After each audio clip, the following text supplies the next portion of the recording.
ನೀವು ಯಾರು ಹಸಿ ಕಸ ಒಣ ಕಸ ಸಪ್ರೇಟ್ ಮಾಡಿಕೊಳ್ಳಿಲ್ಲ ಅಂದ್ರೆ ಅದನ್ನ ನಮ್ಮಮ್ಮನೇ ಕೈಯಾರೆ ಸಪ್ರೇಟ್ ಮಾಡಬೇಕಾಗುತ್ತೆ.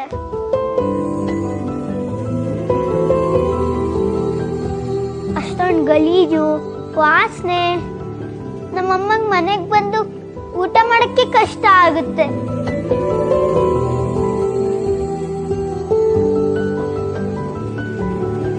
ಪ್ಲೀಸ್ ಆಂಟಿ, ಹಸಿ ಕಸ ಒಣ ಕಸ ಸಪ್ರೇಟ್ ಮಾಡಿಕೊಡ್ತೀರಾ?